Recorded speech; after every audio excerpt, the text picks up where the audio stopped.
Hello കൂട്ടുകാരെ, എല്ലാവരും ചായ കുടിയെല്ലാം കഴിഞ്ഞോ? എനിക്കിവിടെ ഇന്ന് നൂൽപുട്ടും ഗ്രീൻ പീസ് കറിയുമാണേ. അപ്പോഴത്തേക്ക് നമുക്കിത് ഓരോന്നാക്കിയിട്ട് ആവി കയറ്റാൻ വേണ്ടി വെക്കാം. അത് വെച്ചിട്ടുണ്ട്. അപ്പോഴത്തേക്ക് ഇതാ കട്ടൻ ചായ ആക്കി കുടിക്കാൻ ചൂടുവെള്ളം വെച്ചിട്ടുണ്ട്. പിന്നെ കുഞ്ഞിനെ കുളിപ്പിക്കാൻ ചൂടുവെള്ളം വെച്ചു.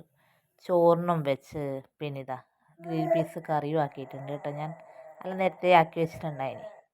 പിന്നെ നൂൽപുട്ടെല്ലാം ആക്കി വെച്ചു. പിന്നെ ചോറെല്ലാം ആയ ശേഷം ചോറ് വാർത്തു. അതിന് ശേഷം പിന്നെ പൊന്നൂസിനെ കുളിപ്പിച്ച് പൊട്ടെല്ലാം തൊട്ട് സുന്ദരി കുട്ടിയാക്കിയിട്ടുണ്ട്. ഇനിയിപ്പം എനക്ക് പോയിട്ട് കുളിക്കണം. എന്നിട്ട് വേണം കുഞ്ഞിക്ക് തിന്നാൻ കൊടുക്കാൻ വേണ്ടി രാവിലത്തത്. ഞാനും പോയിട്ട് കുളിയെല്ലാം കഴിഞ്ഞിട്ട് വന്നിട്ടുണ്ട്. അപ്പം ഇനിയിപ്പം മോൾക്ക് നൂൽപുട്ട് തിന്നാൻ കൊടുക്കണം. അപ്പോഴത്തേക്ക് മുടിയെല്ലാം കെട്ടി കൊടുക്കാനെല്ലാം ഉണ്ടായിന്. എന്നിട്ട് പിന്നെ ഞാൻ നൂൽപുട്ടും ഗ്രീൻ പീസ് കറിയും ചായയെല്ലാം എടുത്തിട്ട് മോൾക്ക് തിന്നാൻ കൊടുക്കാൻ വേണ്ടിയിട്ട് ഇടിയിരുന്നു. നല്ല വൃത്തി കിട്ടിയിട്ടുണ്ടായി നൂൽപുട്ട്. നല്ല ഇങ്ങനെ നൂല് പോലെ തന്നെ നല്ല വൃത്തി കിട്ടിയിട്ടുണ്ടായി. ഞാൻ പിന്നെ ചൂടുവെള്ളം ആക്കിയിട്ട് അതിൽ പൊടിയിട്ടിട്ട് വാട്ടിയിട്ടാണ് എടുക്കൽ. അല്ലെങ്കിൽ പിന്നെ ഞാനും ചായ കുടിച്ചു. പിന്നെ പൊന്നൂസ് ഇവിടെ കിടന്നിട്ടുണ്ട്. അത് കഴിഞ്ഞ് പിന്നെ ഞാൻ അലക്കാനെല്ലാം ഉണ്ടായിന്. അപ്പം ഞാൻ മേലെ എൻ്റെ വീട്ടിലേക്ക് അങ്ങോട്ട് പോയി. ഇതിപ്പം എൻ്റെ വീടിൻ്റെ മുൻവശമാണ്, അതായത് മിറ്റമില്ലേ അത് മുറ്റത്താണ്. പിന്നെ അവിടെ തന്നെയാണ് വാഷിംഗ് മെഷീനെല്ലാം സെറ്റ് ചെയ്തത്, സിറ്റ് ഔട്ടിൻ്റെ ഒരു ഭാഗത്തായിട്ട്. അപ്പം ഞാൻ പിന്നെ ഡ്രസ്സെല്ലാം പിന്നെ അലക്കാനെല്ലാം ഇട്ടു വാഷിംഗ് മെഷീനിൽ. അത് കഴിഞ്ഞിട്ട് ഞാൻ പിന്നെ കുറേ സമയം പിന്നെ ഞാൻ വീട്ടിൽ തന്നെ ഇരുന്നു. അവിടെ അമ്മയുണ്ടായിന്. അപ്പം കുറേ സമയം അവിടെ വർത്തമാനം പറഞ്ഞ് അവിടെ ഇരുന്നു. അതെല്ലാം കഴിഞ്ഞിട്ട് ഞാൻ പിന്നെ നേരെ വീട്ടിലെത്തി. ഇതാണ് എൻ്റെ വീട്ടിലെ അടുക്കള. ഞാൻ പിന്നെ പൊന്നൂസിനെ വന്ന് നോക്കിയപ്പോൾ പൊന്നൂസ് നല്ല കളിയിലായിരുന്നു. ഒപ്പം അച്ഛനും ഉണ്ടായിന്. അവളെ കളിപ്പിച്ചുകൊണ്ട് പൊന്നൂസ് നല്ല കളിക്കുന്ന ഇതിലായിരുന്നു. അതെല്ലാം കുറേ സമയം നോക്കി ആടിയിരുന്നു. പിന്നെ അന്നോർത്ത് കുഞ്ഞിക്ക് ചോറ് കൊടുക്കേണ്ട കാര്യം. അപ്പോഴത്തേക്ക് 1:30 ആയിട്ടുണ്ടായിന്. പൊന്നൂസ് പിന്നെ ഒറ്റയ്ക്ക് തന്നെ കളിച്ചോളും. അങ്ങനെ ആരും വേണമെന്നൊന്നുമില്ല. അവിടെ പിന്നെ ഒറ്റയ്ക്ക് തന്നെ കൈയെല്ലാം പൊട്ടിയിട്ട് ഒറ്റയ്ക്ക് തന്നെ കളിക്കും. ചെറുപ്പം തൊട്ടേ മോളെ ഒറ്റയ്ക്ക് തന്നെ കളിക്കും.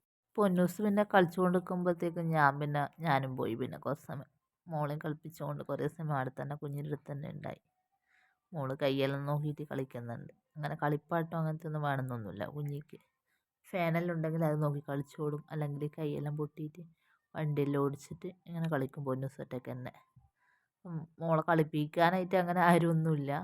2 കുട്ടികളുണ്ട്, ഏട്ടൻ്റെ പിള്ളേരുണ്ട്. എന്നാലും ഇവിടെ ഒറ്റയ്ക്ക് തന്നെ കളിച്ചോളും. അവർ അവരെ കാര്യം നോക്കി അങ്ങ് പോവും.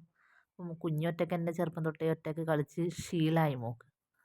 ഞാൻ പിന്നെ കുറേ സമയം കുഞ്ഞിനെ വീഡിയോസ് എല്ലാം എല്ലാം എടുത്തുകൊണ്ടായിന് കളിക്കുന്നത്. അതെല്ലാം കഴിഞ്ഞിട്ട് പിന്നെ ഇപ്പോൾ ഉറക്കം വരലായി. അപ്പം തന്നെ ഞാൻ മോൾക്ക് പിന്നെ ചോറെടുത്തിട്ടുണ്ടായിന്. ചോറും പിന്നെ രാവിലത്തെ കറിയും പയറുപ്പേരിയെല്ലാം ഉണ്ടായിന്. അതെല്ലാം ചോറെല്ലാം കൊടുത്തു കഴിഞ്ഞിട്ട് ഞാനും ചോറുണ്ട ശേഷം പിന്നെ സിറ്റ് ഔട്ടിൽ വന്നിരുന്നു കുറച്ച് സമയം. വൈകുന്നേരം പിന്നെ ഞാനും മോളും സിറ്റ് ഔട്ടിൽ കുറേ സമയം ഇങ്ങനെ വന്നിരിക്കും. അപ്പം മോൾക്ക് പുറത്തിങ്ങനെ വന്നിരുന്ന കാഴ്ചകളെല്ലാം കാണാൻ വേണ്ടിയിട്ട് ഭയങ്കര ഇഷ്ടമാണ്. അതുകൊണ്ട് കുറേ സമയം മോളെ എടുത്തിട്ട് സിറ്റ് ഔട്ടിൽ വന്നിരിക്കലുണ്ട്. പിന്നെ പുറത്തൊന്നും പിന്നെ അങ്ങനെ പോക്ക് കുറവായതുകൊണ്ട് സിറ്റ് ഔട്ടിൽ വന്ന് കുറേ സമയം വൈകുന്നേരം ഇരിക്കും. എന്നിട്ട് പിന്നെ ഓരോന്ന് കുഞ്ഞിക്ക് ഇങ്ങനെ കാണിച്ചു കൊടുക്കും. ഇനിയിപ്പം കുറച്ച് കഴിഞ്ഞാൽ പിന്നെ ചായ കുടിക്കാനായി. പിന്നെ വീട്ടിലത്തെ പണികളെല്ലാം എടുക്കാനുണ്ട്. അപ്പോഴത്തേക്ക് ഈ സമയത്ത് കുറച്ച് സമയം വന്ന് ഞാനും കുഞ്ഞിവിടെ വന്നിരിക്കും. അല്ലെങ്കിൽ അതിൻ്റെ ഇനി പഠിച്ചു വരാനും അങ്ങനത്തെ വീട്ടിലത്തെ കുറച്ച് പണികളെല്ലാം ഉണ്ട്. പിന്നെ രാത്രിക്ക് തെറാപ്പി ഉണ്ട് പൊന്നൂസിന്. ഓൺലൈനായിട്ട് തെറാപ്പിയും കാര്യങ്ങളെല്ലാം ഉണ്ട്. അതെല്ലാം കഴിഞ്ഞിട്ട് ഞാൻ പിന്നെ മേലെ എൻ്റെ വീട്ടിലേക്ക് പോയി മോളെയും കൂട്ടിയിട്ട്. അവിടെ കുറച്ച് സമയം ഇരിക്കാമെന്ന് വിചാരിച്ചു. പണികളെല്ലാം ഉണ്ട് എത്ര എന്നാലും കുറച്ച് സമയമുള്ളതുകൊണ്ട് ഞാൻ പിന്നെ മോളെയും കൂട്ടിയിട്ട് എൻ്റെ വീട്ടിലേക്ക് പോയി. അവിടെ സിറ്റ് ഔട്ടിൽ അവിടെ ഇരുന്നുകൊണ്ടായിന്. അപ്പോഴത്തേക്ക് ഇപ്പോൾ കുട്ടികൾ ഏട്ടൻ്റെ മക്കൾ സ്കൂൾ വിട്ട് വന്നിട്ടുണ്ടായിന്. അപ്പോൾ അത് യൂണിഫോമിൽ തന്നെ ഉണ്ടായിന്. അതാ പിന്നെ മക്കളെ കാണിച്ചത്. പിന്നെ ഇതെൻ്റെ അമ്മ. പിന്നെ കുഞ്ഞിനടുത്ത് കുറേ സമയം ഞാൻ പിന്നെ ആടെ ഇരുന്നു. എൻ്റെയും മോളെയും ഒരു ദിവസത്തെ കാര്യങ്ങൾ എന്ന് പറയുന്നത് ഇതൊക്കെ തന്നെയാണ്. അപ്പം എല്ലാവരും നമ്മളെ ചാനൽ സബ്സ്ക്രൈബ് ചെയ്ത് സപ്പോർട്ട് ചെയ്യണം, എന്നെയും എൻ്റെ മോളെയും. അതുപോലെ ലൈക്ക് ചെയ്യണം, വീഡിയോസിൽ കമൻറ്റ് ചെയ്യണം. അപ്പോൾ അടുത്ത വീഡിയോയിലേക്ക് കാണാം. Bye bye.